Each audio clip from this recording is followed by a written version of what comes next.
Good evening all and എല്ലാവർക്കും എൻ്റെ നമസ്കാരം. അതായത് ഏർലി ഇന്റർവെൻഷൻ, പെട്ടെന്ന് ഇടപെടൽ, അതിനെക്കുറിച്ചാണ് എനിക്ക് നിങ്ങളുടെ അടുത്ത് ഇന്ന് സംസാരിക്കാനുള്ളത്. അതിൻ്റെ പ്രാധാന്യത്തെക്കുറിച്ചാണ് എനിക്ക് നിങ്ങളുടെ അടുത്ത് സംസാരിക്കാനുള്ളത്. അത് ഇടപെട്ടില്ലെങ്കിൽ എന്ത് പ്രശ്നങ്ങളാണ് വരിക എന്നുള്ളത് എനിക്ക് നിങ്ങളോട് സംസാരിക്കാണ്ട്, അതോടൊപ്പം തന്നെ അതുകൊണ്ടുള്ള ഗുണങ്ങളും സംസാരിക്കാൻ. ഇതാ നിങ്ങൾ എല്ലാവരും കാണുന്നുണ്ടാവും ഈ സ്ലൈഡ്. കാണുന്നില്ലെങ്കിൽ നിങ്ങൾക്ക് കാണാവുന്നതാണ്. ഒരു സൈഡിൽ സ്ലൈഡും ഒരു സൈഡിൽ സ്പീക്കറേയും കാണാവുന്നതാണ്. ഇതൊരു ആംബുലൻസിന്റെ ചിത്രമാണ്. ഇങ്ങനെ ഒരു ചിത്രം കാണുമ്പോൾ നമുക്ക് എല്ലാവർക്കും ഓർമ്മ വരിക ഒരു എമർജൻസി മെഡിക്കൽ സിറ്റുവേഷൻ. അതൊരു അപകടമാവാം, അല്ലെങ്കിൽ മറ്റെന്തെങ്കിലും അസുഖങ്ങളാവാം, അത് നമുക്ക് വേണ്ടപ്പെട്ടവർക്കാവാം. അങ്ങനെ ഉണ്ടാകുമ്പോൾ നമ്മൾ എന്താ ആലോചിക്കുക? ഏറ്റവും പെട്ടെന്ന് ഏറ്റവും നല്ല ആശുപത്രിയിൽ കൊണ്ടുപോയിട്ട് ചികിത്സിക്കുക എന്നുള്ളതാണ്. അത് നമ്മുടെ അച്ഛനോ അമ്മയോ അല്ലെങ്കിൽ കുട്ടികൾക്കോ ഇത്തരത്തിലുള്ള ഒരു എമർജൻസി ഉണ്ടായാൽ സാധാരണഗതിയിൽ നാം അവരെ എത്രയും പെട്ടെന്ന് ഈ നേരത്തെ പറഞ്ഞ പോലെ ഏറ്റവും നല്ല സ്ഥലത്ത് നമ്മൾ എത്തിക്കും, ഇല്ലേ? കുട്ടികളുടെ കേൾവിക്കുറവ് ഇതുപോലെ തന്നെ വളരെ ഗൗരവത്തോടെ തന്നെ ഒരു എമർജൻസി ആയി കാണേണ്ട ഒരു ആരോഗ്യ പ്രശ്നമാണ്. കേൾവിക്കുറവ് വളരെ ഗുരുതരമായ ഒരു അപകടമൊന്നും ഉണ്ടാക്കില്ല, പെട്ടെന്ന് ഒരു മരണം എന്നുള്ള രൂപത്തിലൊന്നും സാധാരണഗതിയിൽ ഉണ്ടാക്കില്ല. പക്ഷെ ചികിത്സിച്ചില്ലെങ്കിൽ, തക്ക സമയത്ത് ചികിത്സിച്ചില്ലെങ്കിൽ അതുകൊണ്ടുണ്ടാവുന്ന പ്രശ്നങ്ങൾ ദൂരവ്യാപകമാണ്. ആ കുട്ടിയുടെ സംസാരം, ഭാഷാ വികസനം, പഠനം, അവരുടെ ജോലി, അവരുടെ വ്യക്തിവികാസം, അങ്ങനെ മൊത്തത്തിൽ ഒരു ആ കുട്ടി എന്നുള്ളൊരു മനുഷ്യനായി നമ്മൾ ഒരു മുതിർന്ന ഒരാളായിട്ട്, ഒരു കുടുംബമായിട്ട് കാണുമ്പോൾ മൊത്തത്തിൽ ആ കുട്ടിയെ ബാധിക്കുന്നത്. ഞാൻ നേരത്തെ പറഞ്ഞു വലിയൊരു ഗുരുതരാവസ്ഥയൊന്നും ഉണ്ടാവില്ല എന്നുള്ളത്. പക്ഷെ ചിലപ്പോഴെങ്കിലും ഈ കേൾവിക്കുറവ് ഒരു ഗുരുതരാവസ്ഥ പോലും ഉണ്ടാക്കാം. ഞാൻ ഇപ്പോഴും ഓർക്കുന്നു, ഒരു 15 വർഷങ്ങൾക്ക് മുമ്പൊക്കെ ഞങ്ങൾ ഈ മലബാറിന്റെ ഈ ഭാഗത്ത് കോക്ലിയർ ഇംപ്ലാന്റേഷൻ തുടങ്ങിയ സമയത്ത് ഇതിനൊരു ടോക്ക് കൊടുക്കാൻ വേണ്ടിയിട്ട്, ഡോക്ടേഴ്സിന് ഇതിന്റെ ഒരു അവയർനെസ് കൊടുക്കാൻ വേണ്ടിയിട്ട് പണ്ട് മഞ്ചേരി ഡോക്ടേഴ്സിന്റെ ക്ലിനിക്കൽ ക്ലബിൽ ഒരു ടോക്ക് കൊടുക്കാൻ ഞാൻ പോയപ്പോൾ അവിടുത്തെ സീനിയർ മോസ്റ്റ് ആയിട്ടുള്ള അതിന്റെ ഒരു പീഡിയാട്രിഷ്യൻ, ഒരു കുട്ടികളുടെ സ്പെഷ്യലിസ്റ്റ് സാർ എന്നോട് പറയണ്ടായിരുന്നു, പുള്ളിയുടെ ഒരു യങ്ങർ ബ്രദർ കേൾവിക്കുറവുണ്ടായി ജനിക്കുകയും അങ്ങനെ ഒരു സൈക്കിളിൽ കുട്ടിയായിരുന്ന സമയത്ത് യാത്ര ചെയ്തപ്പോൾ ഒരു അപകടത്തിൽ കേൾക്കാത്തത് കൊണ്ട് മരിച്ചുപോയി എന്നുള്ളതും പുള്ളി എന്നോട് ഷെയർ ചെയ്യുണ്ടായി. ആ പുള്ളി വിഷമത്തോടു കൂടെ പറഞ്ഞത്, ഈ ഒരു ടെക്നോളജി അന്ന് ഉണ്ടായിരുന്നെങ്കിൽ ഞങ്ങൾക്ക് ഞങ്ങളുടെ ബ്രദറിനെ അത്രയും ചെറുപ്പത്തിൽ നഷ്ടപ്പെടുമായിരുന്നില്ലല്ലോ എന്നുള്ളതാണ്. അപ്പൊ ചിലപ്പോ ഇത് ദൂരവ്യാപകമായ പ്രശ്നങ്ങൾ മാത്രമല്ല, ചിലപ്പോൾ ഇതേപോലുള്ള ആക്സിഡന്റ്സ് പോലും ഈ കേൾവിക്കുറവ് കൊണ്ട് ഉണ്ടാവാം.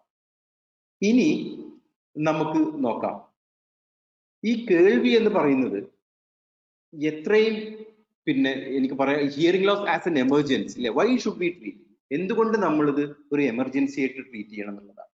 അതിനുള്ള കാരണങ്ങൾ നമുക്ക് നോക്കാം. കേൾവി ലഭിക്കുന്നത്, അല്ലെങ്കിൽ കേൾവി ഒരു കുട്ടിക്ക് ഉണ്ടാവുന്നത് നമ്മൾ വിചാരിക്കുന്ന പോലെ ജനിച്ച ശേഷമല്ല. മറിച്ച് ഒരു 4 മാസം പ്രായമാവുമ്പോൾ, ഗർഭാവസ്ഥയിൽ ഒരു 4 മാസം അല്ലെങ്കിൽ 18 ആഴ്ച അല്ലെങ്കിൽ 20 ആഴ്ച വരെ ആകുമ്പോഴേക്കന്നെ കേൾവി ഡെവലപ്പ് ചെയ്യണം. നമുക്ക് 5 ഇന്ദ്രിയങ്ങളുണ്ട്, അല്ലെങ്കിൽ 5 പഞ്ചേന്ദ്രിയങ്ങളിൽ ഏറ്റവും ആദ്യമായിട്ട് ഡെവലപ്പ് ചെയ്യുന്ന സെൻസേഷൻ കേൾവിയാണ്. അപ്പൊ കുട്ടി ഗർഭാവസ്ഥയിൽ ഇരിക്കുമ്പോഴേ തന്നെ കുട്ടിയുടെ അമ്മയുടെ ഹൃദയമിടിപ്പും, അമ്മയുടെ വയറിന്റെ ഉള്ളിലെ കുടലുകൾക്കുള്ളിലുള്ള ഗർഗിളിംഗ് സൗണ്ടും, അത് മാത്രമല്ല പുറത്തുനിന്നുള്ള അവരുടെ മുതിർന്നവരുടെ കുട്ടികളുടെ സൗണ്ടും, അമ്മ ബ്രീത്ത് ചെയ്യുന്ന സൗണ്ട് പോലും കുട്ടികൾ കേട്ടു തുടങ്ങുന്നത്. അപ്പൊ ചുരുക്കത്തിൽ കേൾവി എന്ന് പറയുന്നത് വളരെ നേരത്തെ തന്നെ തുടങ്ങുന്ന ഒരു ഫംഗ്ഷനാണ്. അതായത് ജനിക്കുന്നതിന് മുമ്പ് തന്നെ തുടങ്ങുന്ന ഒരു ഫംഗ്ഷനാണ്. കേൾവിക്കുറവ് ഒന്ന് കേൾക്കുമ്പോൾ നമുക്ക് സാധാരണ എന്താ തോന്നുക? അത് ചെവിയുടെ ഒരു പ്രശ്നമായിട്ടാണ് തോന്നുന്നത്. നമ്മുടെ ചെവിക്ക് എന്തോ പ്രശ്നമുണ്ടെന്നുള്ളത്. പക്ഷെ സത്യത്തിൽ ഇത് ചെവിയുടെ മാത്രം പ്രശ്നമല്ല എന്ന് മാത്രമല്ല, ഇതൊരു ബ്രെയിൻ ഫംഗ്ഷനാണ്. കേൾവി എന്ന് പറയുന്നത് ഒരു ബ്രെയിനിന്റെ ഒരു ഫംഗ്ഷനാണ്. അതിന് ബ്രെയിനിന് വളരെ പങ്കുണ്ട്. ഇത് മാത്രമല്ല, ബ്രെയിനിന്റെ വളർച്ചയ്ക്കും കേൾവിക്കും വലിയൊരു റോളുണ്ട്. അതുകൊണ്ട് തന്നെയാണ് വളരെ ചെറുപ്പത്തിലുള്ള കേൾവിക്കുറവ് നമ്മുടെ മസ്തിഷ്ക വളർച്ചയെ ബാധിക്കുകയും അതുവഴി കുട്ടിയുടെ മൊത്തം വളർച്ചയെ സാരമായി ബാധിക്കുകയും അത് കൊണ്ടുണ്ടാവുന്ന പ്രത്യാഘാതങ്ങൾ പിന്നീട് ഉണ്ടാവുകയും ചെയ്യുന്നത്. മസ്തിഷ്ക വളർച്ച നടക്കുന്നത് ചെറുപ്രായത്തിൽ ആണ്. സാധാരണഗതിയിൽ ഒരു 2-3 വർഷത്തിൻ്റെ ഉള്ളിലാണ് മസ്തിഷ്കത്തിന്റെ ഏറ്റവും കൂടുതൽ വളർച്ച നടക്കുന്നത്. ഈ ഒരു സമയത്ത് കോടിക്കണക്കിന് ന്യൂറോണുകളുടെ നിരന്തരമായ ആശയവിനിമയം നടന്നുകൊണ്ടിരിക്കുകയാണ്.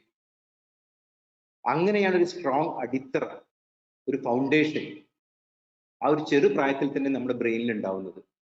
അതുകൊണ്ട് തന്നെ എത്രയും നേരത്തെ തന്നെ നമ്മൾ സൗണ്ട് സിഗ്നലുകൾ തലച്ചോറിൽ എത്തിക്കുന്നോ അത്രയും സ്ട്രോങ് ആയ ഒരു നെറ്റ്വർക്ക് തലച്ചോറിൽ ഉണ്ടാവും. അത് പിന്നീട് കുട്ടിയുടെ മൊത്തത്തിലുള്ള വളർച്ചയ്ക്ക് സഹായകമാവുകയും ചെയ്യും. സാധാരണഗതിയിൽ നമ്മുടെ ബ്രെയിൻ, ഞാൻ നേരത്തെ പറഞ്ഞ മാതിരി ആദ്യത്തെ 2 വർഷത്തിലാണ് ഏറ്റവും കൂടുതലായിട്ട് വളരുന്നത്. ജനിക്കുന്ന സമയത്ത് നമ്മുടെ ബ്രെയിൻ ഒരു പ്ലെയിൻ നോട്ട്ബുക്ക് പോലെയാണ്, ഒരു ബ്ലാങ്ക് ആയിട്ടുള്ള ഒന്നും എഴുതാത്ത ഒരു നോട്ട്ബുക്ക് പോലെയാണ്. അപ്പൊ അതിൽ നമ്മുടെ പഞ്ചേന്ദ്രിയങ്ങളിൽ നിന്നുള്ള നാം സ്വായത്തമാക്കുന്ന ഓരോ അനുഭവങ്ങളും വിവരങ്ങളും കൊണ്ട് നിറയുമ്പോഴാണ് നമ്മുടെ ബ്രെയിനിന്റെ വളർച്ചയിൽ ഏറ്റവും വലിയൊരു കോൺട്രിബ്യൂഷൻ കിട്ടുന്നത്. അങ്ങനെ കാര്യങ്ങൾ ഗ്രഹിച്ച് പൂർണ്ണത പ്രാപിക്കുമ്പോഴാണ് നമ്മൾ പൂർണ്ണ വളർച്ചയെത്തി നമുക്ക് സംസാരിക്കാനും മറ്റുമൊക്കെ പറ്റുന്നത്. ഇങ്ങനെ തലച്ചോറിന്റെ വളർച്ചയിൽ പ്രധാന പങ്ക് വഹിക്കുന്ന ഒരവയവമാണ് ചെവിയും കേൾവിയും. നമ്മുടെ കുട്ടിയുടെ വളർച്ചയും വിദ്യാഭ്യാസവും മറ്റ് എക്സ്ട്രാ കരിക്കുലർ ആക്ടിവിറ്റീസും അതേസമയം തന്നെ ഒരേ സമയത്ത് മൾട്ടിപ്പിൾ കാര്യങ്ങൾ ചെയ്യാനുള്ള കഴിവുകളും, ഇതെല്ലാം എത്രയും നേരത്തെ നമ്മൾ കേൾപ്പിച്ചു കൊടുക്കുന്നു അത്രയും എളുപ്പത്തിൽ അത് ചെയ്യാനും അത്രയും പെർഫെക്റ്റോട് കൂടെ ബ്രെയിനിന് അത് മനസ്സിലാക്കാനും ചെയ്യാനും കഴിയും. കുട്ടികളുടെ ബ്രെയിനിന് ഇങ്ങനെ നേരത്തെ തന്നെ കൂടുതലായി ഉത്തേജനം ലഭിക്കുമ്പോൾ അവരുടെ ഓർമ്മശക്തിയും ഭാഷാ വികസനം, യുക്തിബോധം തുടങ്ങി മൊത്തത്തിലുള്ള അവരുടെ വളർച്ചയ്ക്ക്, മസ്തിഷ്ക വളർച്ചയ്ക്കും അവരുടെ വളർച്ചയ്ക്കും മൊത്തത്തിൽ നിർണായകമായ ആദ്യഘട്ടത്തിൽ കേൾവിക്കുള്ള റോൾ ഇപ്പൊ നിങ്ങൾക്ക് മനസ്സിലായിട്ടുണ്ടാവും. സാധാരണയായി കേൾവി ശക്തിയുള്ള കുട്ടി ഗർഭപാത്രത്തിൽ നിന്ന് തന്നെ ശബ്ദങ്ങൾ കേട്ടു തുടങ്ങുകയാണ്.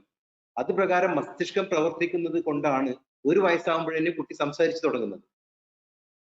ഒരു കുട്ടിയുടെ ഭാഷാ വികസനത്തിൽ അല്ലെങ്കിൽ വികാസത്തിൽ ബ്രെയിൻ എത്രത്തോളം പങ്ക് വഹിക്കുന്നുണ്ട് എന്ന് നമുക്ക് നോക്കാം. നമുക്ക് പൊതുവായ ധാരണ സാധാരണ കേൾവി ഉണ്ടെങ്കിൽ സംസാരിക്കാനും കഴിയുമെന്നാണ്.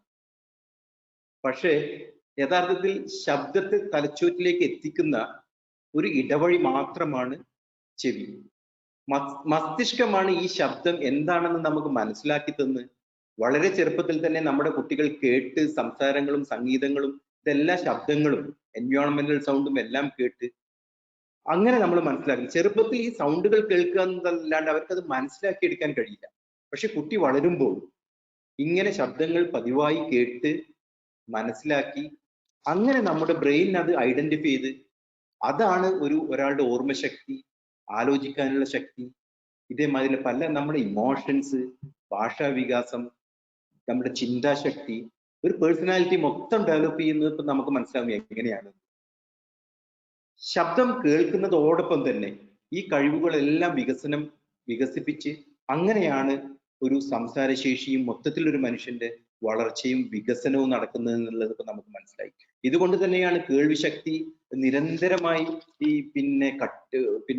നിരന്തരമായി നമ്മൾ കൊടുക്കുമ്പോൾ കുട്ടികൾ വേഗം സംസാരിക്കുന്നതും അവരുടെ മസ്തിഷ്കത്തിന്റെ വളർച്ച പെട്ടെന്നാവുന്നതും ഇതിനുള്ള നിർണായകമായ ഒരു പങ്ക് കേൾവിക്കുണ്ടെന്ന് പറയുന്നത് അതുകൊണ്ടാണ്. അതേപോലെ തന്നെ നമ്മുടെ ബ്രെയിൻ വളർച്ചയുടെ ഞാൻ നേരത്തെ പറഞ്ഞു 90% നടക്കുന്നത് ആദ്യത്തെ 3 വയസ്സിലാണ്. 3 വയസ്സ് വരെ തലച്ചോറ് ഒരു സ്പോഞ്ച് പോലെയാണ് എന്ന് പറയും. ഒരു സ്പോഞ്ച് പോലെ എന്ന് പറഞ്ഞാൽ അതിൽ വെള്ളവും എന്താണെന്ന് വെച്ചാൽ ആഗിരണം ചെയ്യാൻ കഴിയുന്ന ഒരു അവസ്ഥ, റിസപ്റ്റീവ് അവസ്ഥയിലായിരിക്കും ആദ്യത്തെ 3 വർഷത്തിൽ. അത് നിങ്ങൾ ശ്രദ്ധിച്ചിട്ടുണ്ടാവും. ചെറുപ്പത്തിലുള്ള എന്താണ് പറയുക കാര്യങ്ങൾ നമുക്ക് ഉൾക്കൊള്ളാൻ കുറച്ചും കൂടെ പറ്റും. ചെറുപ്പത്തിലുള്ള കുട്ടികൾ ഓരോന്നിനോടുള്ള ഒബ്സർവേഷൻ, അന്തരീക്ഷത്തിലെ സൗണ്ടുകളോടും കാണുന്നതിനോടും കേൾക്കുന്നതിനോടും അവരുടെ ഒബ്സർവേഷൻ വളരെ കൂടുതലാണ്.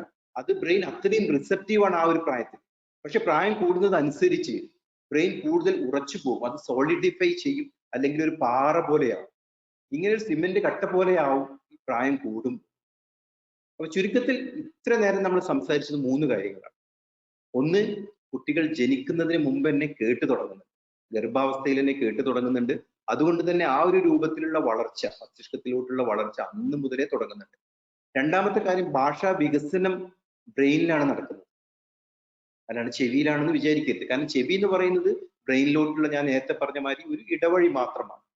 കേൾക്കുന്നത് കൊണ്ട് മാത്രമല്ല ഒരു കുട്ടി സംസാരിക്കുന്നത്. അതാണ് 3ാമത്തെ പോയിന്റ്. കേൾവി ശക്തി കേൾക്കാനും അല്ലെങ്കിൽ കേൾവി കേൾക്കാനും സംസാരിക്കാനും മാത്രമല്ല ഉപകരിക്കുന്നത്, മറിച്ച് കുട്ടിയുടെ ബ്രെയിനിന്റെ വളർച്ചയ്ക്ക് മൊത്തത്തിലുള്ള ആളുടെ പേഴ്സണാലിറ്റി ഡെവലപ്മെന്റിന് കേൾവി വളരെ അത്യന്താപേക്ഷിതമാണ്. ഇനി നമുക്ക് എനിക്ക് തോന്നുന്നത് ഐഡിയൽ ഏജ്, അതാണ് അടുത്ത പോയിന്റ്. ഐഡിയൽ ഏജ് എപ്പോഴാണ് നമ്മൾ ഇംപ്ലാന്റേഷൻ ചെയ്യേണ്ടത് എന്നുള്ളത്. സാധാരണ നമ്മൾ ഞങ്ങളെല്ലാം പിന്നെ മിക്ക കൺട്രീസും, ഡെവലപ്ഡ് കൺട്രീസും എല്ലാം ഫോളോ ചെയ്യുന്ന ഒരു പ്രോട്ടോകോൾ ഉണ്ട്, 3 സ്റ്റെപ്പ് പ്രോട്ടോകോൾ. ഈ 3 സ്റ്റെപ്പ് പ്രോട്ടോകോൾ എന്ന് പറയുന്നത് ജനിച്ച ഉടനെ, സാധാരണഗതിയിൽ കേരളത്തിനെ സംബന്ധിച്ചോളം മിക്ക പ്രസവങ്ങളും അല്ലെങ്കിൽ ബർത്തുകളും നടക്കുന്നത് ഹോസ്പിറ്റലുകളിലാണ്. അപ്പോൾ ഹോസ്പിറ്റലിൽ നിന്ന് ഡിസ്ചാർജ് ചെയ്യുന്നതിന് മുമ്പ് തന്നെ നമ്മൾ കേൾവിക്കുറവുണ്ടോ എന്ന് കണ്ടെത്തും. വളരെ ചുരുക്കം ഹോസ്പിറ്റലുകളിൽ നിന്ന് അതിന് സൗകര്യക്കുറവുണ്ടാകും. അങ്ങനെയാണെങ്കിൽ 1 മാസത്തിന്റെ ഉള്ളിൽ നമ്മൾ കേൾവിക്കുറവ് കണ്ടെത്തും. അത് നമുക്കെല്ലാം സുപരിചിതമായ ഓട്ടോഅക്കോസ്റ്റിക് എമിഷൻ, OA എന്ന് പറഞ്ഞ ഒരു ടെസ്റ്റാണ് നമ്മുടെ നാട്ടിൽ ഉപയോഗിക്കുന്നത്.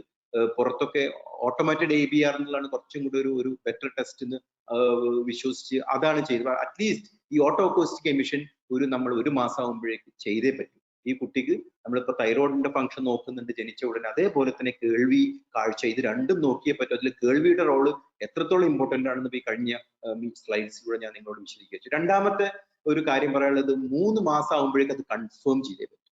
കൺഫേം സാധാരണ ചെയ്യുന്നത് brain stem evoke response audiometry, BERA എന്ന് പറഞ്ഞ് തുടങ്ങിയ ടെസ്റ്റുകൾ വെച്ചിട്ടാണ്. അപ്പൊ ഇതിനും ഇന്ന് ഓരോ ജില്ലയിൽ, ഈ കേരളത്തിലും ആണെങ്കിൽ 3, 4, 5 സെന്ററുകളിലും ഓരോ ജില്ലയിലും ഇപ്പോൾ ബെറ എന്ന് പറഞ്ഞ ടെസ്റ്റ് നമുക്ക് ചെയ്യാൻ പറ്റും. അപ്പൊ ഈ ഒരു സെക്കൻഡ് സ്റ്റേജ് കഴിഞ്ഞാൽ പിന്നെ തേർഡ് സ്റ്റേജ് ആണ് റിയൽ ഇന്റർവെൻഷൻ. അപ്പൊ നമ്മൾ ആദ്യം സംശയിച്ചു, 3-ാം മാസത്തോടു കൂടെ നമ്മൾ കൺഫേം ചെയ്തു, 6 മാസത്തിനുള്ളിലായിട്ട് നമ്മൾ അതിന് വേണ്ട തക്കതായ ചികിത്സ തുടങ്ങണം. അതിലൊരു താമസം ഉണ്ടാകാൻ പറ്റും. അപ്പൊ ചികിത്സ എന്ന് പറയും നമുക്കറിയാം, ഹിയറിംഗ് എയ്ഡ് ആവാം. അത് നിങ്ങളുടെ ടീം, കോക്ലിയർ ഇംപ്ലാന്റ് ഡോക്ടറും അല്ലെങ്കിൽ ഹിയറിംഗ് ഓട്ടോളജിസ്റ്റും അല്ലെങ്കിൽ ENT സർജനും ഓഡിയോളജിസ്റ്റും, ഈ ടീമുകൾ എല്ലാവരും കൂടിയാണ് നിങ്ങൾക്ക് പറ്റുന്ന ചികിത്സ, നിങ്ങളുടെ കേൾവിക്കുറവിന്റെ തോത് അനുസരിച്ചിട്ട് ചികിത്സ പറഞ്ഞത്. അപ്പൊ ചുരുക്കത്തിൽ ഏർലി ഇന്റർവെൻഷൻ എന്ന് പറയുന്ന 6 മാസം ആവുമ്പോഴേക്കെങ്കിലും നമ്മൾ ഹിയറിംഗ് എയ്ഡ് ആണെങ്കിൽ ഹിയറിംഗ് വെച്ചേ തീരും. എത്രയും നേരത്തെ നാം കേൾപ്പിച്ചു കൊടുക്കുന്നോ അത്രയും വേഗം തലച്ചോറിന് കാര്യങ്ങൾ മനസ്സിലാക്കാൻ പറ്റും. അങ്ങനെ മസ്തിഷ്കത്തിന്റെ വളർച്ചയും ശരിയായ ദിശയിൽ നടക്കും. അതാണ് ഈ 6 months എന്ന് പറയുന്നത്. അത്രയും നേരത്തെ തന്നെ ആവണം. ഇനി നമുക്ക് നോക്കാം, കേൾവിക്കുറവ് കുട്ടികൾ കണ്ടുപിടിച്ചിട്ടും നമ്മൾ വെയിറ്റ് ചെയ്യുക, നമ്മൾ ചെയ്യുന്നില്ല. അപ്പൊ നമ്മൾ പലപ്പോഴും ഈ പറഞ്ഞ പോലെ നിങ്ങളുടെ കുട്ടിക്ക് കേൾവിക്കുറവ് ഉണ്ട് എന്ന് ഞങ്ങൾ ഈ ഡോക്ടർമാരും ഓഡിയോളജി ടീമുകളൊക്കെ പറഞ്ഞു കഴിഞ്ഞാൽ അവര് അത് ആക്സെപ്റ്റ് ചെയ്യാൻ തന്നെ വലിയ വിഷമായിരിക്കും അവർക്ക്, ആർക്കും വിഷമായിരിക്കും. അപ്പൊ അത് ആക്സെപ്റ്റ് ചെയ്ത് കഴിയുന്ന സമയത്തോടു കൂടെ പല അഭിപ്രായങ്ങളും പല ഭാഗത്തുനിന്നും അവർ കേൾക്കും. ഡോക്ടേഴ്സിന്റെ അടുത്തുനിന്ന് പോലും കേൾക്കും. പ്രത്യേകിച്ച് ബാക്കിയുള്ള മോഡേൺ മെഡിസിൻ അല്ലാത്ത പല ഡോക്ടേഴ്സിന്റെ അടുത്തുനിന്ന് കേൾക്കാം, അവരുടെ ഫാമിലിയിൽ നിന്നും റിലേറ്റീവ്സിനും നെയ്ബേഴ്സിനും ഒക്കെ കേൾക്കാം. ഒരു 3 വയസ്സ് വരെ കാത്തു നിൽക്കും, കുട്ടി സംസാരിച്ചോളൂ, അങ്ങനെ കുഴപ്പമൊന്നും ഉണ്ടാവില്ല കുട്ടിക്ക്. അങ്ങനെ വൈകുമ്പോൾ എന്ത് സംഭവിക്കുന്നു എന്നുള്ളതാണ് ഇനി എനിക്ക് അടുത്ത് പറയാനുള്ളത്. നമ്മുടെ ബ്രെയിനിൽ ഒരു പ്രത്യേക ഒരു വിഷയം എന്താണെന്ന് വെച്ച് കഴിഞ്ഞാൽ, കാര്യങ്ങള് ഓരോ കാര്യങ്ങളും തലച്ചോറിൽ ഓരോ ഏരിയകളുണ്ട്. അതായത് കാഴ്ചക്കൊരു ഏരിയ, കേൾവിക്കൊരു ഏരിയ, സ്മെല്ലിന് ഫ്രണ്ടൽ ലോബിന്റെ അടിഭാഗത്ത് സ്മെല്ലിനൊരു ഏരിയ, ചെവിയുടെ ഏരിയ നമ്മൾ ഓഡിറ്ററി കോർട്ടക്സ് എന്ന് പറഞ്ഞാൽ നേരെ ചെവിയുടെ മുകളിലുള്ള ബ്രെയിനിന്റെ ഏരിയ. അതിന്റെ തൊട്ടാണ് നമ്മുടെ വിഷ്വൽ കോർട്ടക്സ്, ഓക്സിപിറ്റൽ ലോബിന്റെ തൊട്ട് പുറകിൽ നിങ്ങൾക്ക് ഈ സ്ലൈഡിൽ കാണാം, ആ നീല കളറിലുള്ളത് ഇതിന്റെ തൊട്ട് കിടക്കുന്ന അയൽവാസിയാണ് വിഷ്വൽ കോർട്ടക്സ്. അവിടെയാണ് കാഴ്ച റെപ്രസെന്റ് ചെയ്യുന്നത്. അപ്പോൾ സാധാരണഗതിയിൽ ചെറുപ്പത്തിൽ തന്നെ നാം കൂടുതൽ സ്റ്റിമുലേഷൻസ്, ഉത്തേജിപ്പിക്കുന്ന ഭാഗങ്ങളിൽ കൂടുതൽ സ്ട്രോങ് ആയി അതിന്റെ കൂടുതൽ റെപ്രസെന്റേഷൻ ഉണ്ടാവും ബ്രെയിനിൽ. അതേപോലെ തന്നെ വളരെ കുറച്ച് ഉപയോഗിക്കാന്ന് വിചാരിക്കുക. അപ്പൊ നമ്മൾ ബ്രെയിനിന്റെ ആ ഒരു ഏരിയ, അതിപ്പോ കേൾവിയുടെ ഏരിയ ആണെങ്കിലും കാഴ്ചയുടെ ഏരിയ ആണെങ്കിലും വളരെ കുറച്ചാണ് ഉപയോഗിക്കുന്നത് എങ്കിൽ എന്ത് സംഭവിക്കുന്നു വെച്ചാൽ അത് മെല്ലെ മെല്ലെ മെല്ലെ മാഞ്ഞു പോകും. സാധാരണ ഒരു ഉദാഹരണം ഞാൻ പറയാറ്, ഇപ്പൊ നമ്മളൊരു പ്ലാസ്റ്റർ ഇട്ടു, കയ്യിലൊരു എല്ല് ഫ്രാക്ചർ ആയി ഒരു പ്ലാസ്റ്റർ ഇട്ടു. ഒരു പ്ലാസ്റ്റർ ഇട്ട് ഒരു 6 ആഴ്ച അല്ലെങ്കിൽ 2 മാസത്തോളം പ്ലാസ്റ്റർ ഇട്ട് കഴിഞ്ഞ് നമുക്ക് ഈ കൈ അധികം അനക്കാൻ പറ്റില്ല, ഈ ഫിംഗേഴ്സ് മാത്രമേ ചിലപ്പോൾ നമുക്ക് അനക്കാൻ പറ്റില്ല മുകളിലുള്ള ഫ്രാക്ചർ. അപ്പൊ എന്താ സംഭവിക്കുക, 2 മാസം കഴിഞ്ഞ് നമ്മൾ ഈ പ്ലാസ്റ്റർ എടുക്കുമ്പോൾ നമ്മളെ മസിലൊക്കെ ചുരുങ്ങിയിട്ടുണ്ടാവും. അട്രോഫി എന്ന് പറയും ഞങ്ങൾ, അതായത് ഡിസ്യൂസ് അട്രോഫി. യൂസ് ചെയ്യാത്തത് കൊണ്ട് മസിൽ ഫൈബേഴ്സിന്റെ ബലം കുറഞ്ഞ് അതിന്റെ വോളിയം കുറയുന്ന ഒരവസ്ഥ. അതിനുവേണ്ടി നമ്മൾ മസിലിന് കൂടുതൽ ആക്ഷൻ കൊടുത്തു നോക്കും. ഇപ്പൊ നമ്മൾ ജിമ്മിൽ പോകുന്നുണ്ട്, എക്സസൈസ് ചെയ്യുന്നുണ്ട്, അപ്പൊ നല്ല മസിൽ മാൻ ആവുന്നത് എങ്ങനെയാണ്, അവർ ആ മസിലിന് നിരന്തരമായിട്ട് ആക്ഷൻ കൊടുക്കുന്നത്. അതുപോലെ തന്നെയാണ് ബ്രെയിൻ. നമ്മൾ ബ്രെയിനിക്ക് നിരന്തരമായിട്ട് ഇൻപുട്സ് എത്രയും നേരത്തെ കൊടുക്കുന്നോ അത്രയും നേരത്തെ ബ്രെയിനിന് അത് ഒരു നെറ്റ്വർക്കിംഗ്, ഒരു സ്ട്രോങ് നെറ്റ്വർക്കിംഗ് ഉണ്ടായിട്ട് വളരെ സ്ട്രോങ് ആയിട്ടുള്ള ഒരു കമ്മ്യൂണിക്കേഷൻ സിസ്റ്റം ഉണ്ടാവും നമ്മുടെ ബ്രെയിനിന്റെ അകത്ത്. അതേപോലെ തന്നെ നാം മനസ്സിലാക്കേണ്ട ഒരു പ്രധാന കാര്യം, നമുക്കൊക്കെ ചിന്തിക്കാൻ പറ്റുന്നതിലും അപ്പുറത്താണ് ഈ ബ്രെയിൻ ദൈവം സൃഷ്ടിച്ചിട്ടുള്ളത്.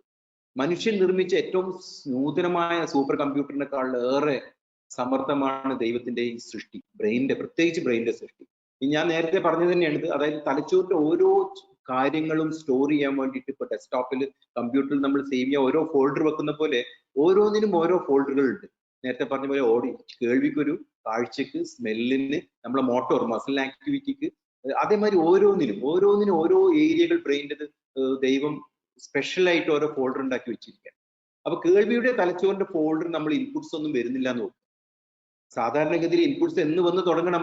ഗർഭാവസ്ഥയിൽ 4 മാസം അല്ലെങ്കിൽ 5 മാസം ആകുമ്പോഴേക്ക് കേട്ട് തുടങ്ങണം നമ്മുടെ കുട്ടികൾ. പക്ഷെ അങ്ങനെ കേൾക്കാണ്ട് വരുന്നുണ്ടെങ്കിൽ എന്ത് സംഭവിക്കും? നമ്മളെ നെയ്ബർ, തൊട്ടടുത്തുള്ള ആള് അങ്ങോട്ട് എൻക്രോച്ച് ചെയ്യും. ആരാണ് തൊട്ടടുത്തുള്ള ആള്? നിങ്ങൾക്ക് കാണാം, നമ്മുടെ കണ്ണിന്റെ ഏരിയ. അതുകൊണ്ട് തന്നെയാണ് പലപ്പോഴും ഈ കേൾക്കാത്ത ആളുകളുടെ കാഴ്ച ശക്തി ഭയങ്കര ഷാർപ്പായി. അതേപോലെ തന്നെ തിരിച്ചും ബ്ലൈൻഡ് ആയിട്ടുള്ള ആളുകൾ, നിങ്ങൾ ശ്രദ്ധിച്ചിട്ടുണ്ടോ എനിക്കറിയില്ല, ബ്ലൈൻഡ് ആയിട്ടുള്ള ആളുകൾ, അതായത് കാഴ്ചയില്ലാത്ത ആളുകളുടെ ഏരിയ, വിഷ്വൽ കോർട്ടക്സ് അത് ഉപയോഗിക്കാത്തത് കൊണ്ട് കേൾവിയുടെ ഏരിയ അങ്ങോട്ട് എൻക്രോച്ച് ചെയ്തിട്ട് അവരുടെ കേൾവി വളരെ ഷാർപ്പായി. ബ്ലൈൻഡ് ആയിട്ടുള്ള ആളുകൾക്ക് അവരിങ്ങനെ അവരുടെ കേൾവി വെച്ച്, കേൾവിയും ബ്രെയിനും ബ്രെയിനിന്റെ സഹായത്തോടെ അവർക്ക് മനസ്സിലാക്കാൻ പറ്റും ആരാണ് നടന്നു വരുന്നത്, മകനാണോ, മോളാണോ, അമ്മയാണോ, വൈഫാണോ, അല്ലെങ്കിൽ വേറെ ആരാണ്, പലതും അവർക്ക് മനസ്സിലാക്കാൻ പറ്റുന്നത് ഈ കേൾവിയിലൂടെയാണ്. അതാണ് ഈ തലച്ചോറിന്റെ വേറൊരു പ്രത്യേകത. അതുകൊണ്ട് തന്നെ 4-5 വയസ്സിന് ശേഷം നമ്മൾ ചികിത്സിക്കുന്ന കുട്ടികളിൽ തലച്ചോറിന്റെ ഓഡിറ്ററി കോർട്ടക്സ് എന്ന ഈ കേൾവിയുടെ ഫോൾഡർ വളരെ കുറച്ച് ഇൻപുട്സ് അതിലുണ്ടാവുള്ളൂ. അപ്പൊ കാഴ്ചക്കുറവുള്ളതും കേൾവിക്കുറവുള്ളതും എന്താണ് ശരിക്കും സംഭവിക്കുന്നത് ഇപ്പൊ നമുക്ക് കുറച്ചുകൂടെ മനസ്സിലായിട്ടുണ്ടാവും. അതുകൊണ്ട് തന്നെ കേൾവി ശക്തി തിരിച്ചറിഞ്ഞാൽ, കേൾവി ശക്തി നമുക്ക് ഇല്ലാന്ന് നമ്മൾ അറിയുന്ന അന്ന് മുതൽ തന്നെ നമ്മൾ ഇതിന്റെ ചികിത്സ തുടങ്ങാം. ഇനി നമുക്ക് എന്തൊക്കെയാണ് ബെനിഫിറ്റ്സ് നോക്കാം. അതായത് നാം പറഞ്ഞ പോലെ ഇപ്പൊ ചെയ്തില്ലെങ്കിലുള്ള പ്രശ്നങ്ങൾ ഇപ്പൊ നമ്മൾ മനസ്സിലാക്കി. എന്താണ്? അയൽവാസി അറ്റാക്ക് ചെയ്യും, പിന്നീട് നമുക്കത് ഉപയോഗത്തിന് നമുക്ക് സ്ഥലം ഉണ്ടാവില്ല, നമ്മുടെ സ്ഥലം. അതാണ് കേട്ടില്ലെങ്കിലുള്ള ഒരു മേജർ പ്രശ്നം. ഇനി കേട്ടാലുണ്ടാവുന്ന ബെനിഫിറ്റ്സ് എന്തൊക്കെയാണ് നമുക്ക് നോക്കാം. അതിൽ ഏറ്റവും വലിയ ബെനിഫിറ്റ് കേൾവി കിട്ടുക എന്നുള്ളത് തന്നെയാണ്. കേൾക്കാതെ ജീവിക്കുന്ന ഒരാളുടെ വിഷമം അവർക്ക് അറിയുള്ളൂ. കാരണം പല ഹാൻഡിക്യാപ്ഡ്നെസ്സും നമുക്ക് കാണാം. നേരത്തെ പറഞ്ഞ മാതിരി കാഴ്ചയില്ലാത്ത ഒരാളെ പലപ്പോഴും നമുക്ക് കാണാം. അവരെ കാണാന്ന് മാത്രമല്ല, ഇപ്പൊ കാഴ്ചയില്ലാത്ത ഒരാളെ കണ്ടു കഴിഞ്ഞാൽ നമുക്ക് വലിയൊരു എന്താണ്, അവരോടൊരു അനുകമ്പ ഉണ്ടാവും, അവരോടൊരു സഹതാപം തോന്നും. അതിനുവേണ്ടി കേൾവി എന്ന് പറഞ്ഞ കേൾവിക്കുറവ് അല്ലെങ്കിൽ ഡെഫ്നെസ് എന്ന് പറഞ്ഞു കഴിഞ്ഞാൽ ബധിരത എന്ന് പറഞ്ഞാൽ കാണാൻ കഴിയാത്ത ഒരു ഹാൻഡിക്യാപ്ഡ്നെസ് ആണ്. അതായത് കാണാൻ പറ്റില്ല. അതുകൊണ്ട് തന്നെ അവർ സമൂഹത്തിൽ പലപ്പോഴും വിഷമിക്കുന്ന, വളരെ വളരെ ബുദ്ധിമുട്ടുന്ന ആളുകളാണ്. പല സൂസൈഡിന് പോലും അറ്റംപ്റ്റ് ചെയ്ത എന്റെ കുറെ പേഷ്യൻസ് എനിക്കറിയാം കേൾവി ഇല്ലാത്തത്. അപ്പൊ കേൾവിയാണ് ആദ്യം കിട്ടുന്നത്. നമ്മൾ ഏർലി ഇന്റർവെൻഷൻ ചെയ്യുന്നതുകൊണ്ട് കിട്ടുന്ന ഗുണം കേൾവിയില്ല. അതോടൊപ്പം തന്നെ സ്പോക്കൺ ലാംഗ്വേജ് എന്ന് പറഞ്ഞാൽ നമുക്കറിയാം, നമ്മൾ ഈ സ്ഫുടതയോടെ ഈ ലാംഗ്വേജ് സംസാരിക്കാനുള്ള നമ്മുടെ കഴിവ്, നമ്മൾ ചെറുപ്പത്തിലേ നമ്മുടെ ബ്രെയിൻ ഇത് കേട്ട് ബ്രെയിൻ പാകപ്പെട്ടിരിക്കുകയാണ്. ആ കേട്ട ഡിക്ഷണറി എന്നാണ് ഞാൻ ഇപ്പൊ സംസാരിക്കുമ്പോൾ എന്റെ ഓരോ വാക്കുകളും പറഞ്ഞുകൊണ്ടിരിക്കുന്നത്. അപ്പൊ അതുപോലെ തന്നെ ഈ സ്പോക്കൺ ലാംഗ്വേജിന്റെ ഇത്രയും നന്നായിട്ട്, അല്ലെങ്കിൽ നമ്മൾക്ക് നന്നായിട്ട് സ്പോക്കൺ ലാംഗ്വേജ് നമുക്ക് സംസാരിക്കണമെങ്കിൽ നമ്മൾ നേരത്തെ കേൾക്കണം. അല്ലെങ്കിൽ നമ്മുടെ സംസാരം നമുക്കറിയാം. അതുകൊണ്ട് തന്നെ എനിക്കറിയാം എൻ്റെ 1 വയസ്സിൽ ചെയ്ത കോക്ലിയർ ഇംപ്ലാന്റ് ചെയ്ത കുട്ടികളുടെ സംസാരം, 6 വയസ്സിൽ ചെയ്ത കുട്ടികളുടെ സംസാരം, 10 വയസ്സിൽ ചെയ്ത കുട്ടികളുടെ സംസാരത്തിലുള്ള വ്യത്യാസം നമുക്ക് വളരെ ഒബ്വിയസ് ആയിട്ട് മനസ്സിലാക്കാം.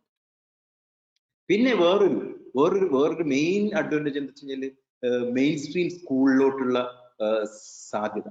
പലപ്പോഴും ഇപ്പൊ നമ്മുടെ കുട്ടികളെ ബെസ്റ്റ് സ്കൂളിൽ അഡ്മിഷൻ കിട്ടാൻ നോക്കും. അപ്പൊ ഇത്തരത്തിലുള്ള വിഷമമുള്ള കുട്ടികളുടെ ഒരു വിഷമം എന്താണെന്ന് വെച്ച് കഴിഞ്ഞാൽ പലപ്പോഴും നമ്മൾ ചേർക്കാൻ വേണ്ടി പോകുമ്പോൾ ഉണ്ടാകുന്ന ഒരു പ്രശ്നം എന്താണെന്ന് വെച്ച് കഴിഞ്ഞാൽ അവരോട് സംസാരിക്കും. അപ്പൊ ഈ ഒരു പ്രോസസ്സറും മറ്റൊക്കെ കാണുമ്പോൾ ടീച്ചർമാർക്കും പേടിയാവും. അപ്പൊ അവരെന്ത് ചെയ്യും? സാധാരണഗതിയിൽ പറയും, സംസാരിച്ച് നോക്കുമ്പോൾ പോരാ എന്ന് തോന്നുകയാണെങ്കിൽ അവർ പറയും 1 വർഷം 2 വർഷം കൂടെ നിങ്ങൾ പ്ലേ സ്കൂളിൽ ആക്കിക്കോളൂ എന്ന് പറയും.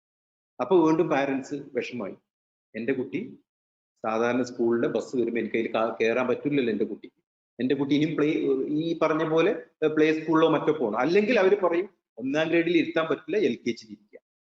ഈ ഒരു പ്രശ്നമാണ് വലിയൊരു പ്രശ്നം. അപ്പൊ നമ്മൾ ഏർലി ഇംപ്ലാന്റേഷൻ, ഏർലി ഇന്റർവെൻഷൻ നേരത്തെ കണ്ടെത്തി നേരത്തെ ചികിത്സിച്ചാൽ സാധാരണ സ്കൂളിൽ നമുക്ക് എത്തിക്കാൻ കഴിയും. അതിന്റെ വലിയൊരു ഉദാഹരണമാണ് സ്റ്റഡികളിൽ നിന്ന് മനസ്സിലാവുന്നത്.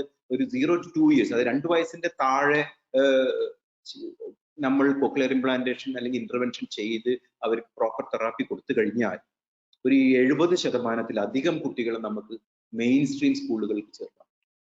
അത് സത്യം പറഞ്ഞു കഴിഞ്ഞാൽ ഇവര് പലപ്പോഴും സാധാരണ കുട്ടികളെക്കാളും ദൈവം മിടുക്ക് ഇവർക്ക് കൊടുത്തിട്ടുണ്ടാവും. മിടുക്കന്മാരും മിടുക്കത്തികളും ആയിരിക്കും.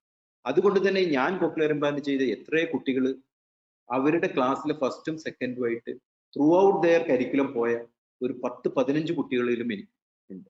ഇവര് ഫുൾ A+, അവരുടെ നേരത്തെ A+ എന്നാണ് നമ്മൾ ഒരു ടോപ്പിക്കിന്റെ ഇത് കണ്ടത്. ഞാൻ A+, ഫുൾ A+, 10th-ലും ഫുൾ A+, 12th-ലും വാങ്ങിയ കുട്ടികൾ കുറെ ഉണ്ട്. ഇപ്പൊ ഞാൻ നല്ല നമ്മൾ കേരളത്തിലും ഇന്ത്യയിലും ലോകത്തും കോക്ലിയർ ഇംപ്ലാന്റ് ചെയ്ത കുട്ടികൾ, ഒറ്റ ചെവി മാത്രം ചെയ്ത കുട്ടികൾ, സമൂഹത്തിൽ വളരെ ഉന്നത വിദ്യാഭ്യാസത്തിന് ഡോക്ടേഴ്സ് ആയിട്ടുള്ള കുട്ടികളുണ്ട്, ഡോക്ടർ വിഭാഗം പഠിക്കുന്ന കുട്ടികളുണ്ട്, IIT പഠിക്കുന്ന കുട്ടികളുണ്ട്. ഇതൊക്കെ ഈ നേരത്തെ ഇംപ്ലാന്റ് ചെയ്ത കുട്ടികൾക്കാണ് അവിടെ എത്താൻ പറ്റും. അതാണ് ഈ മെയിൻ സ്ട്രീം സ്കൂൾ എന്നുള്ള ജനറലി നിങ്ങൾ മനസ്സിലാക്കേണ്ടത് ആ ഒരു രൂപത്തിലാണ്. പിന്നെ ഓവറോൾ പേഴ്സണാലിറ്റി ഡെവലപ്മെന്റ്. ഈ ഓവറോൾ പേഴ്സണാലിറ്റി ഡെവലപ്മെന്റ് എന്ന് പറഞ്ഞു കഴിഞ്ഞാൽ ചുരുക്കത്തിൽ നേരത്തെ തന്നെ കേൾവിക്കുറവ് കണ്ടുപിടിച്ച് ചികിത്സിക്കുന്നതിലൂടെ മെച്ചപ്പെട്ട സംസാരശേഷി കിട്ടും, കേൾവി കിട്ടും, ഭാഷാ വികസനം കിട്ടും. സാധാരണ കുട്ടികളുടെ കൂടെ മെയിൻ സ്ട്രീം സ്കൂളിൽ നമ്മൾ പറഞ്ഞ മാതിരി പഠിക്കാൻ കഴിയും. മൊത്തത്തിലുള്ള അവരുടെ ആ personality development will be different. അത് ബാക്കിയുള്ള കുട്ടികൾ നമുക്ക് അറിയാൻ കഴിയില്ല ഇവർ കോക്ലിയർ ഇംപ്ലാന്റ് ചെയ്ത കുട്ടികളാണ്. അങ്ങനെ അത്രയും നല്ല പൗരന്മാരെ നമുക്ക് നമ്മുടെ രാജ്യത്തിന് കോൺട്രിബ്യൂട്ട് ചെയ്യാൻ കഴിയും. ഇത്രയും വിഷമമുള്ള 2 ചെവി കേൾക്കാത്തൊരു കുട്ടി ഒരു 30 വർഷം മുമ്പുള്ള അവസ്ഥ എന്തായിരുന്നു നിങ്ങൾക്ക് ആലോചിച്ചൊക്കെ അറിയാം. പക്ഷെ ഇന്നത്തെ 2 ചെവി കേൾക്കാണ്ട് ജനിക്കുന്ന കുട്ടിക്ക് യാതൊരു പേടിക്കേണ്ട കാര്യമില്ല. കാരണം ഇത് കാലം തെളിയിച്ചതാണ്. നേരത്തെ പറഞ്ഞ കോക്ലിയർ ഇംപ്ലാന്റ് ഇന്നോ ഇന്നലെ തുടങ്ങിയ ഒരു സർജറിയോ അല്ലെങ്കിൽ ഒരു ടെക്നോളജി അല്ല. 30 വർഷത്തിലധികമായി കാലം തെളിയിച്ച കാര്യമാണ് ഞാൻ നിങ്ങളുടെ അടുത്ത് ഷെയർ ചെയ്യുന്നത്. അതുകൊണ്ട് തന്നെ ഒരു ബെറ്റർ ക്വാളിറ്റി ഓഫ് ലൈഫ് ഉണ്ടാവും. അവർക്ക് ആരുടെ സമൂഹത്തിന്റെ മുന്നിൽ ധൈര്യത്തോടെ സമൂഹത്തിന്റെ മുന്നിൽ പോകാനും ജോലി ചെയ്യാനും ഇടപഴകാനും കഴിയുന്നുള്ളത് തന്നെയാണ് ഇതിന്റെ ഏറ്റവും വലിയ ബെനിഫിറ്റ്. നേരത്തെ ഇന്റർവെൻഷൻ ചെയ്യുന്നതിന്റെ ഒരു ബെനിഫിറ്റ്. ഏർലി ഇന്റർവെൻഷൻ നമ്മൾ പറയുന്നു. അതിൽ പിന്നെ easier it is to develop the listening brain. നമ്മൾ നേരത്തെ ഇന്റർവെൻഷൻ ചെയ്യുമ്പോൾ ഈ കേൾക്കുന്ന ബ്രെയിനിന്, അല്ലെങ്കിൽ ഞാൻ പറഞ്ഞ സ്പോഞ്ച് പോലത്തെ എല്ലാം സ്വീകരിക്കാൻ തയ്യാറായി നിൽക്കുന്ന ബ്രെയിനിന് വലിയൊരു ഇൻപുട്സ് ആണ് നമ്മൾ കൊടുക്കുന്നത്. ഞാൻ പറഞ്ഞു നേരത്തെ, അത് ചെയ്തില്ലെങ്കിൽ ബ്രെയിൻ റോക്ക് പോലെ ഒന്നും റിസീവ് ചെയ്യാത്ത, ഒന്നും സ്വീകരിക്കാത്ത ബ്രെയിൻ ആവുന്നതിന് മുമ്പ് ചെയ്തു കഴിഞ്ഞാൽ ഒരു ലിസണിങ് ഇങ്ങനെ സ്വീകരിക്കുന്ന വെൽക്കം എന്ന് പറഞ്ഞ് വെച്ചിരിക്കുകയാണ് ബോർഡ് ബ്രെയിൻ. ഈ ഏർലി ഇയേഴ്സ്, അത് 3 വർഷം ആയി കഴിഞ്ഞാൽ ബോർഡ് എടുത്ത് മാറ്റി വെക്കുകയാണ് ബ്രെയിൻ. ഇനി ആർക്കും വെൽക്കം ഇല്ല. അപ്പൊ അതുകൊണ്ടാണ് ഈ ഏർലി ഇന്റർവെൻഷന്റെ ഇമ്പോർട്ടൻസ് ഞാൻ നിങ്ങളോട് ഷെയർ ചെയ്യുന്നത്. ഞാൻ നിർത്തുകയാണ്. അപ്പോൾ ചുരുക്കത്തിൽ ഈ ഒരു പ്ലാറ്റ്ഫോമിൽ, ഈ ഒരു വെബിനാർ പ്ലാറ്റ്ഫോമിൽ എനിക്ക് 2 മെസ്സേജാണ് തരാറ്. ഒന്ന്, കേൾവിക്കുറവിനെ ഒരിക്കലും ചെറുതായി കാണുക. കാരണം അതൊരു കേൾവിയുടെ ചെവിയുടെ പ്രശ്നം മാത്രമല്ല എന്നുള്ളതാണ് ഇതിൽ കാര്യമായിട്ട് എനിക്ക് പറയാനുള്ളത്. ഇത് കേൾവിയുടെ മാത്രം പ്രശ്നമല്ല, ഇത് തലച്ചോറിന്റെ വളർച്ചയുടെ പ്രശ്നമാണ്, ഒരാളുടെ മൊത്തം ഡെവലപ്മെന്റിന്റെ പ്രശ്നമാണ്. അതുകൊണ്ട് തന്നെ നിങ്ങളുടെ കുട്ടിയെ ഈ കേൾവിക്കുറവ് നിങ്ങൾ കണ്ടെത്തിയാൽ, അത് സംശയം തോന്നിയാൽ, അതൊരു ന്യൂറോ ഡെവലപ്മെന്റൽ എമർജൻസി ആയിട്ട് തന്നെ കാണും. അതൊരു എമർജൻസി തന്നെയാണ്. അതുകൊണ്ടാണ് നിങ്ങൾ ഓർക്കുന്നുണ്ടാവും ആ ഒരു ആംബുലൻസിന്റെ ചിത്രം മറക്കരുത്. അതൊരു എമർജൻസി തന്നെയാണ്. ആ ഒരു എമർജൻസി കണ്ടെത്തി അത് തക്കതായ ചികിത്സ തക്കതായ രൂപത്തിൽ നിങ്ങൾ അന്വേഷിച്ച് ഏറ്റവും നല്ല സെന്ററിൽ നിങ്ങൾ കൊണ്ടുപോയി കേൾവിക്കുറവിന് വേണ്ടിയിട്ട് ചികിത്സിച്ചു കഴിഞ്ഞാൽ നിങ്ങൾക്ക് ഒരു വിഷമവും ഉണ്ടാവില്ല. നിങ്ങൾ ഒറ്റക്കല്ല. നേരത്തെ പറഞ്ഞ മാതിരി ലക്ഷക്കണക്കിന് ആളുകൾ ഇതിലൂടെ ജീവിതത്തിലേക്ക് വന്ന ആളുകളുണ്ട്. അതുകൊണ്ട് എനിക്കുള്ള മെസ്സേജ്, ഇതൊരു ഏർലി ഇന്റർവെൻഷൻ നിങ്ങൾ വളരെ സീരിയസ് ആയിട്ട് എടുക്കേണ്ട ഒരു കാര്യമാണ്. നിങ്ങളുടെ കൂടെ ഞങ്ങളും ഈ ഒരു സമൂഹവും ഈ ഒരു ഗവൺമെന്റും ഈ ഒരു കോക്ലിയർ ഇംപ്ലാന്റ് ടെക്നോളജി ആയിട്ട് വർക്ക് ചെയ്ത എത്ര ആളുകളുണ്ട്. കാരണം ഞങ്ങള് സത്യം പറഞ്ഞു കഴിഞ്ഞാൽ ഈ കോവിഡ് തുടങ്ങുന്ന വുഹാനിൽ കോവിഡ് തുടങ്ങിയ സമയത്ത് ജനുവരി മാസം, ഫെബ്രുവരി മാസങ്ങളിൽ വരെ ഈ ഒരു ടെക്നോളജി, പുതിയൊരു ടെക്നോളജിന്ന് ഇറങ്ങിയിട്ടുണ്ട് എന്ന് അത് കേട്ടിട്ട് പഠിക്കാൻ പോയ 20ഓളം പ്രൊഫഷണൽസ് ഉണ്ട് ഇന്ത്യയിൽ. ഞാൻ അതിലൊരാളായിരുന്നു. അപ്പൊ ചുരുക്കം പറഞ്ഞാൽ ഇതിന് നല്ലൊരു ടീം നമ്മളെ നാട്ടിലുണ്ട്. അപ്പൊ അത് മാക്സിമം ഉപയോഗപ്പെടുത്തുക എന്നുള്ളതാണ് എൻ്റെ വിനീതമായ റിക്വസ്റ്റ്. Thank you all.